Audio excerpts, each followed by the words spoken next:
Vamos a hablar de economía. ¿Cuánto aporta el agro a la torta de la economía argentina? Vamos a charlarlo con David Miazo, que es economista jefe de la Fundación Agropecuaria para el Desarrollo de Argentina, FADA. David, ¿cómo estás? Carola y Pablo acá.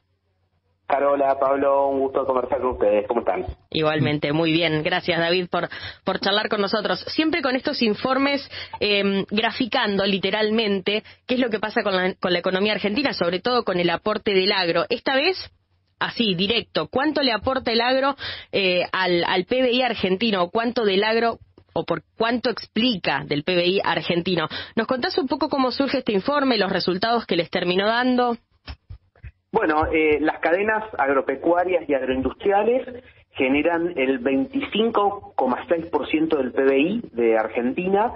Esto significa que 1 de cada 4 pesos que se producen en términos de bienes y servicios en la Argentina corresponden a las cadenas agro. En otros términos, por eso lo pusimos en términos de la torta. Sí. Si querés, un cuarto de la torta es lo que representan estas cadenas. Este 25,6% creció respecto al 2020, cuando fue el 24,1%, y desde 2004 a la actualidad es el nivel más alto desde el año 2004. David, ¿qué cadenas, cuando hablas de las cadenas agroindustriales, se refiere a todas las actividades productivas, ¿cierto? Incluye economías regionales, la producción de granos, la carne. Exactamente, son todos los granos, todas las carnes, todas las economías regionales. Bien. También se incluye la pesca, que aporta un 1,4% del todo el total de lo que es agro. Eso en términos, digamos, si querés, de eslabones primarios. Sí. Después, lo que es eslabones industriales, todo lo que es la industria de alimentos y bebidas, toda la industria forestal, en realidad parte de la industria forestal y parte de la industria textil. Ahí lo que nosotros tomamos es el primer eslabón industrial, que es que es lo más relacionado a la agroindustria, porque después lo forestal sigue con el papel o los muebles, claro, o el textil con la ropa, que eso ya nosotros no se lo cargamos a las cadenas agroindustriales. Y después lo que es lo que le llamamos todos un poquito lo más indirecto, donde están, por ejemplo, todas las cadenas comerciales.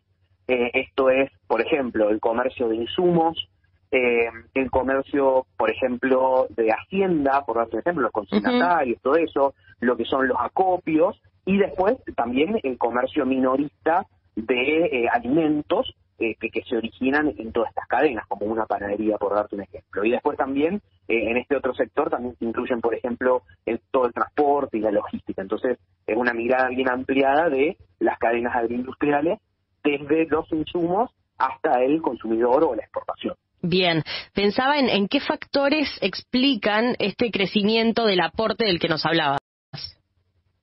Bien, hay dos cuestiones centrales. La primera es una cuestión de precios.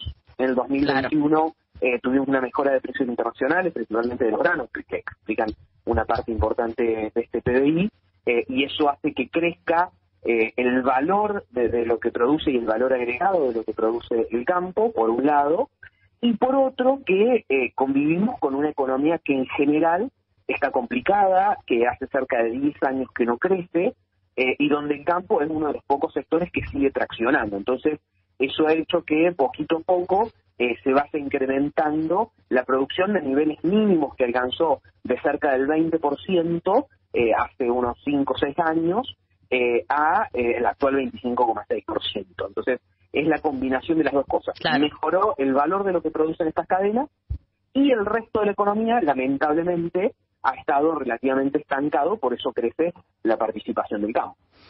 David, te repregunto sobre esto, porque la pregunta que te hace Carola yo la tenía en mente también, y digo, el factor aumento de precio por un factor que va en sentido opuesto, que es la falta de crecimiento económico general, implica que el sector agropecuario quedó con una base genuina instalada de esta manera, o está asociado a estos factores que obviamente son variables, y puede quedar o sea, también se mueve la economía agropecuaria, ¿no? El crecimiento no es no es fijo, sino no queda genuino. ¿Me explico más o menos?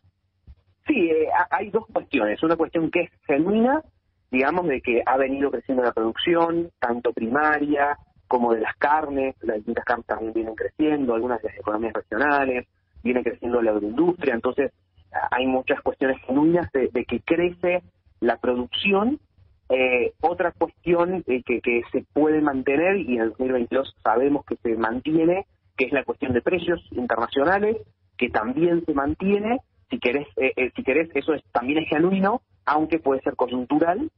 Y después hay otra cuestión que si querés, yo uso la palabra genuino porque la usaste vos en la pregunta. Sí. ¿Cuál podría ser la parte no genuina de esta participación? Que es el estancamiento del resto de la producción. Si el resto de la economía en algún momento empieza a remontar, crece la energía, crece la minería, crece el comercio, el resto de la industria, la porción del agro va a achicarse, no porque produzca menos, sino porque la torta se está agrandando, que si me preguntás, en realidad sería el mejor de los mundos.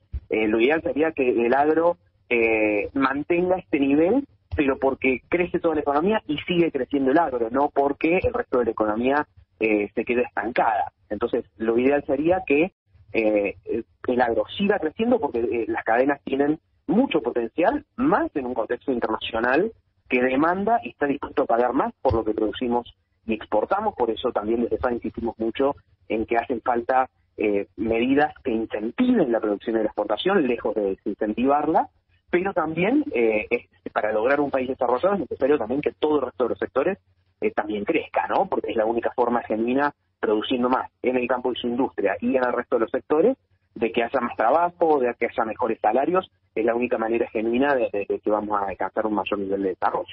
Y en ese punto que acabas de mencionar al final, o que fuiste mencionando, está el principal aspecto débil de este contexto, es decir, que todo el entorno económico esté limitando un crecimiento que está latente. Sí, a ver, en términos de el resto de los sectores, claro. Ahí, bueno, Argentina tiene potencial, solamente tratando de normalizar un poco su economía. Vivimos una economía, de nuevo, volátil, que hace cerca de 10 años no puede crecer de manera consistente, con altos niveles de inflación, grandes desequilibrios macroeconómicos, que no permiten que la economía crezca, y del otro lado que viene deteriorando los salarios, entonces tampoco crece por el lado del consumo, no crece por el lado de la inversión, por la propia incertidumbre y la volatilidad. Que si Argentina en algún momento logra estabilizar esta macroeconomía, muchos sectores tienen para poder despegar, ¿no? Y después el agro propio, que tiene mucha capacidad intrínseca, sin duda es uno de los sectores más competitivos de la economía, porque incluso con derechos de exportación y todo, es un motor importante y genera el 70% de las divisas, por ejemplo. Pero bueno, también ahí, si pensamos en una situación con mejor infraestructura de transporte, que reduzca los costos de transporte, si pensamos en una economía con crédito de largo plazo que permite invertir en riego, que permite invertir más en agriindustria, en carnes, si pensamos en un país que eventualmente pueda tener mayor inserción internacional, menor nivel de derechos de exportación, bueno, son todas cuestiones que también pueden hacer crecer la participación del agro mismo, que todos sabemos que la producción de granos tranquilamente podría llegar a cerca de 200 millones de toneladas, la producción de cerdos que tiene capacidad para multiplicarse, etcétera. Pensando un poco más en la economía argentina en general, digo, ¿convendría o conviene que el agro tenga semejante participación? ¿Crees que, qué pasaría, por ejemplo, si hubiese menos derechos de exportación en la Argentina? ¿El agro podría aportar más? ¿Cómo ves eso? Sí, a ver, creo que un poquito relacionado a lo que dije al principio. No es malo que el agro represente mucho, porque es también algo lógico, pasa en Uruguay, pasa en Brasil. De hecho, Uruguay y Paraguay es mayor la participación del agro sobre el PBI. También sobre las exportaciones representa cerca del 70%, igual que en Argentina. O sea, es lógico que en países región, como los claro. nuestros, de la región, sí, por ahí en Chile no tanto, o en Perú, que tienen una base más bien minera, por ejemplo, pero Argentina, Uruguay, Paraguay, Brasil, Australia, Nueva Zelanda, son países en los que es lógico, digamos, que el agro tenga una participación importante, porque ahí está su principal factor de competitividad, ¿no? Tienen la capacidad de producir mucho de la tierra, entonces es lógico que las cadenas agro representen mucho. Bien. En Argentina, las cadenas agro todavía tienen, si se le saca un poco el pie de encima, principalmente en términos de derechos de exportación, que es una de las cuestiones centrales, tienen mucho para crecer todavía, pero también es ideal, digamos, que no sea el único sector de tracción. También necesitamos, digamos, para que realmente el país se pueda desarrollar, que también crezca la energía, que le aporta también mucho más al sur del país, que también crezca la minería, que le aporta mucho más al NOA y a Cuyo, que esas dos cosas que también tienen mucho potencial para aportar divisas, que crezca todos los sectores relacionados a la economía del conocimiento, del software, que es un potencial principalmente de las cadenas de las grandes ciudades. Entonces, lo ideal es que crezcan todos los sectores, porque además cada uno de ellos tienen potencial para desarrollar distintas partes del país, tienen potencial para desarrollar o generar empleo para distintos estratos económicos, gente que tiene mayores niveles de educación, gente que ha podido acceder a menores niveles de educación. Bueno, entonces, para lograr realmente un desarrollo es lógico, digamos, o es deseable que tengamos un crecimiento armónico de todos los sectores. Bien. Pero mientras más le metamos al campo, en realidad más va a crecer, porque también ayuda a agrandar la torta, y eso también ayuda a muchos otros sectores, porque demanda, si crece el agro, demanda más maquinaria agrícola, que demanda más metalmecánica, demanda más transporte, por lo tanto también camiones, gomas, todos los servicios, combustible. Entonces, en realidad son muchísimos sectores que intervienen al momento de que se mueve uno de los engranajes de la economía, como es el campo. Gracias, David, como siempre, un gusto. Un gusto conversar con ustedes. Buena tarde. David Miazo, economista jefe de la Fundación FADA, pasaba por AgroLink Radio este lunes.